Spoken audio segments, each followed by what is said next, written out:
was Mark Ruffalo's villainous martial dictator character from Mickey 17 based off in real life? Because if you watch the film, you can clearly tell that the director and Ruffalo put in a lot of work to incorporate all of the tendencies from today's politicians in this dystopian dictator Marshall who we see in the film, who makes the film feel more like it's at home and makes it very uncomfortable to watch. The most obvious and up-to-date with current affairs that this politician is clearly based off is the 45th and 47th President of the United States, Donald Trump. Just the simple way that Ruffalo uses his mouth, his restricted voice, his weird hand gestures is exactly like how Trump uses them, and not gonna lie, it made me want to punch the screen. It just reminded me of all of his press conferences, and obviously this was filmed way before Trump's campaign trail in 2024,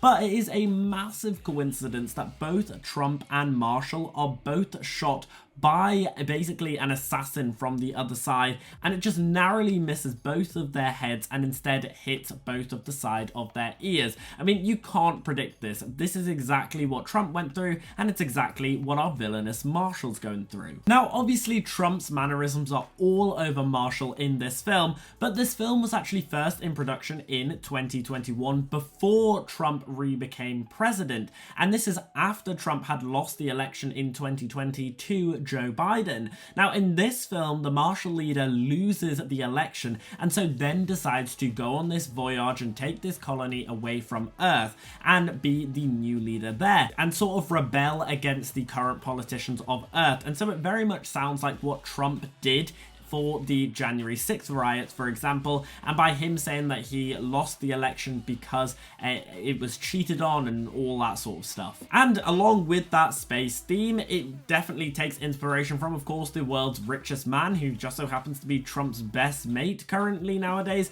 being Elon Musk, who of course owns the space company SpaceX and pretty much is the president of the United States at this point, because he basically has just as much power as Trump, being in the White House and actually dealing with official documents. And out of any person who we have here today on Earth, Musk is the most likely person to do what Marshall does by taking this colony away into space, because Musk is trying to leave Earth and create colonies in space, and so he is the most close linked to this dystopian future. However, according to the director of this film, Marshall isn't meant to just be a reflection of Trump, although that is a way you could view it. He is instead meant to be a reflection of all of the politicians around the world, especially during today's time, so that wherever you're from, whether you're from America or not, you can still relate to this character and relate him to a politician who you have. Considering this was made during the early 2020s with issues like vaccines and medicine being explored in this film with all of the Mickey clones and surviving a new planet, so having to create vaccines for that,